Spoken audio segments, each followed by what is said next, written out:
Olá, irmãos da Igreja Batista Oceânica de Itaipuaçu.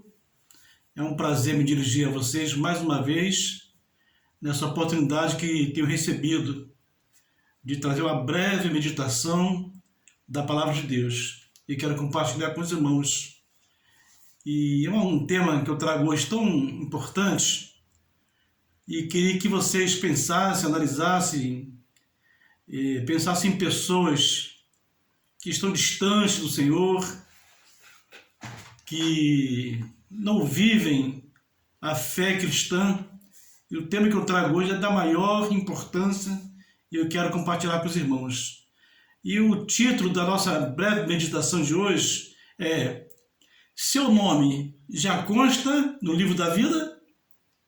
Olha que pergunta séria e importante. O seu nome, o meu nome, já consta inscrito no livro da vida? Essa é a nossa proposta de hoje. Tem um texto que cada vez que eu leio, e se encontra em Apocalipse 20, me traz assim um desconforto, dá uma certa dor no coração, porque é um texto difícil da gente digerir, é um texto pesado, mas ele é preciso ser compartilhado, precisa ser ensinado, porque é muito importante. O capítulo 21, a partir do verso 11, está falando aí do juízo final, né? O julgamento, o grande juízo, o dia do fechamento da história humana aqui na Terra, né? E ali, a partir do verso 11, vai mostrar ali um grande trono branco, vai mostrar o juiz, um grande juiz, assentado sobre o trono, os mortos, os grandes e pequenos, quer dizer, os pobres, os ricos, as pessoas humildes e as de grande expressão no planeta, todas as pessoas que morreram e estarão diante desse trono branco, diante do Senhor, para o seu julgamento. E ali será aberto um livro, que é chamado Livro da Vida. E lá no verso 15, tem esse texto que me incomoda, que me traz assim, um desconforto mesmo na alma. E ele diz assim: e aquele que não foi achado escrito no livro da vida foi lançado no lago de fogo. Aquele que não foi achado inscrito no livro da vida foi lançado no lago de fogo. Duro, né? É muito duro a gente se sentar diante de um tribunal imparcial, um tribunal justíssimo, um tribunal íntegro, diante do Deus Todo-Poderoso, diante de Cristo, e ele falar isso para aqueles que estão diante dele, né? Aquele que não foi achado escrito no livro da vida foi lançado no lago de fogo. Então é essa a pergunta. O seu nome já está inscrito no livro da vida? O meu nome está inscrito no livro da vida? Olha que pergunta preciosa, importante para a gente neste tempo que Hebreus fala, nesse tempo que se chama hoje, né? Nesse tempo que se chama hoje, agora. E eu fico pensando, se a gente fizesse uma enquete no lugar público, parasse assim, fizesse uma enquete com a seguinte pergunta: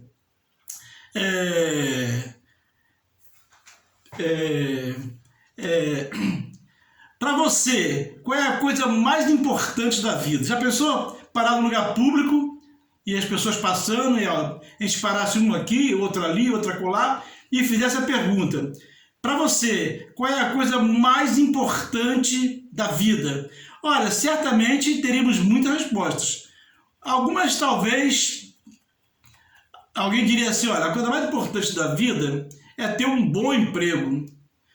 Ou outra pessoa poderia dizer: não, a coisa mais importante na vida é ter uma boa família. São coisas importantes, né? Ou alguém diria: olha, a coisa mais importante para mim seria cursar uma boa faculdade, ou ter uma estabilidade financeira. São coisas que, do nosso cotidiano, a gente não vai dizer que essas coisas não são importantes, porque são. Ter um bom emprego, ter uma boa família, ter um bom curso superior e ter uma vida financeira estabilizada, são coisas da maior importância. Mas para a vida eterna, para chegar aquele dia e estar diante do trono, diante do julgador, essas coisas são importantes? Alguém falou assim uma vez, um pregador falou assim, ó, daqui a 100 anos, que diferença fará para você se você teve essas coisas? Ou se comeu filé mignon ou comeu miojo? Daqui a 100 anos, se você morou numa mansão ou morou numa casa humilde, que diferença fará? Alguém trouxe esse questionamento de um púlpito, numa pregação. E é uma coisa para a gente pensar. Ainda que essas coisas sejam importantes, e são importantes, daqui a 100 anos, talvez, provavelmente, certamente, não terá mais nenhuma importância. Mas se o seu nome hoje estiver escrito no livro da vida, aí certamente fará toda a diferença, toda a diferença. E fica a pergunta, o seu nome, o meu nome, já está inscrito no livro da vida?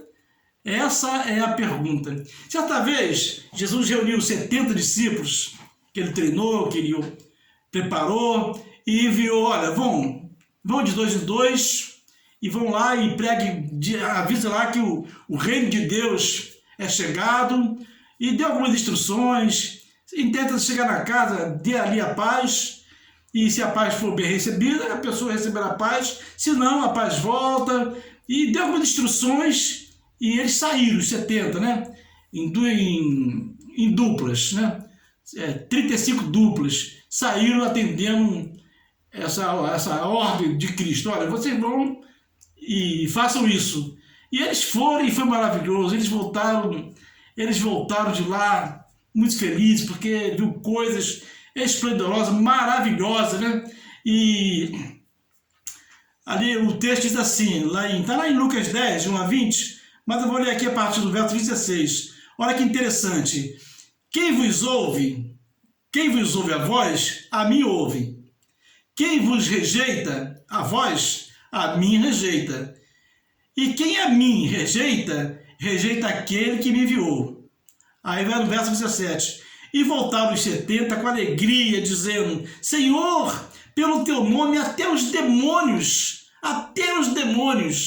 eles nos sujeitam. Eles voltaram muito felizes.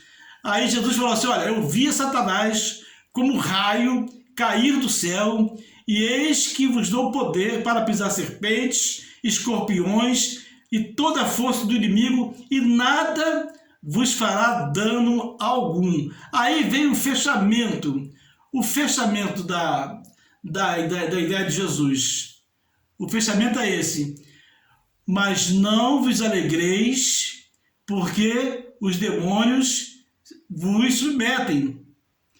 Mas alegrai-vos antes, por estarem os seus nomes inscritos ou escritos nos céus, lá no livro da vida. Olha, pregar é bom, expulsar demônio é gratificante, a gente perceber que alguém foi liberto das garras do inimigo, enfim, participar de missões, tudo é importante, é belo, é maravilhoso, é bíblico, mas e nos trazem grande regozijo. Quem já participou de projeto missionário sabe do que eu estou falando, traz grande regozijo. Mas Jesus fala assim, olha, isso tudo deve trazer alegria, sim. É pertinente a alegria de vocês.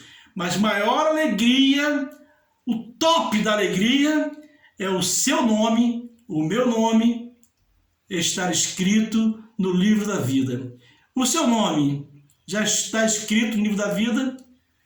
Os seus amigos, as pessoas mais chegadas a você, seus parentes, talvez o filho, o neto, talvez um pai, um avô, um vizinho, pessoas com quem você lida no dia a dia. Será que o nome delas já está escrito no livro da vida Então, que nós saibamos disso, que o que é de mais importante, de mais relevante, é exatamente isso: ter o seu nome inscrito no livro da vida. E aquele que não foi achado, escrito no livro da vida, foi lançado no lago de fogo. Apocalipse 20, verso 15. Meus irmãos, tem um hino do cantor cristão que a gente já quase não usa mais, né? As igrejas, de um modo geral, têm abandonado. De modo geral, né? Não tem dado assim, a mesma importância aos hinos clássicos, né? No caso de nós batistas, é o cantor cristão. Quando eu era criança e jovem, se usava muito o cantor cristão. Hoje nem tanto. E talvez os hinos, ao longo do tempo, acabam sendo desprezados, e na medida que vão surgindo gerações novas, né, e eles vão ficando lá na prateleira. Mas tem o hino 108 do cantor cristão, que é a chamada final, né? A gente conhece quando se fizer a chamada. É um hino lindo, foi escrito pelo professor James Milton Black. E ele diz aí a história que esse livro foi escrito por esse autor na seguinte situação: ele era professor e ele ia às ruas e convidava pessoas para participar dos cultos da escola bíblica dominical. Ele era professor da escola bíblica dominical. E num evento lá na igreja dele, ele nasceu em Nova York, não sei se a igreja era em Nova York, mas lá nos Estados Unidos, ele costumava fazer chamada, era coisa muito comum antigamente. E os alunos respondiam com um verso bíblico. Ele ia chamando e o aluno respondia com um verso bíblico. Até que uma determinada menina foi chamada e silêncio. Ela não respondeu. E aquilo incomodou tanto James Black, e aquilo perturbou seu coração. E ele chamou de novo o nome da menina, ausente. E ele acabou aquela reunião, ele foi para casa, mas com aquele pensamento, aquela angústia interior, né? Da pessoa estar ausente. E ele soube mais tarde que essa menina tinha falecido, né? Tinha falecido, e ficou enferma, e em seguida veio a óbito. E ele ficou com esse pensamento, né? Quando se fizer chamada, eu lá estarei. Será que o meu nome vai estar lá quando se fizer chamada? Aí ele fez esse hino maravilhoso. Quando Cristo sua trombeta lá no céu manda tocar, quando o dia muito glorioso lá romper, e os gemidos desta terra, meu Senhor, se incorporar, e fizer-se então chamada, lá estarei. Quando se fizer chamada, quando se fizer chamada, quando se fizer chamada, lá estarei. E a última estrofe fala assim, não tem outra estrofe, só tem essa primeira estrofe. Quando o dia muito glorioso lá romper, olha gente, e o gemido desta terra, e ao gemido desta terra, meu Jesus se incorporar, e fizer-se então chamada, lá estarei. Será que o nosso nome estará lá? Na chamada final? O seu nome estará lá? O meu nome estará lá? É uma questão mesmo de maior importância. Ter lá, no livro da vida, o seu nome escrito. Que esse texto, que essa meditação rápida, sucinta, possa tocar no seu, no meu coração, porque há tantos que vivem nesse mundo sem perspectivas, sem esperança, sem Deus no mundo, perdidos, entregues à própria sorte, mortos espiritualmente, que nós, depois de termos o nosso nome escrito lá no livro da vida, possamos fazer com que outros também, através do nosso testemunho, da nossa pregação, venham também, como nós, ter o seu nome lá. E no dia da chamada, nosso nome estará lá e nós diremos presentes. E Jesus nos dirá, vinde, bendito do meu Pai, vinde, bendito do meu Pai, possuir por herança, olha só, o reino que está preparado desde a fundação dos séculos. Seja bem-vindo ao reino de Deus. Que o Senhor nos abençoe, que o Senhor nos guarde e que, de fato, o seu nome e o meu nome estejam escritos lá no livro da vida para a glória de Deus. Amém, irmão? Deus nos abençoe e nos confirme a cada dia na sua presença. Um prazer imenso. Fiquem com Deus.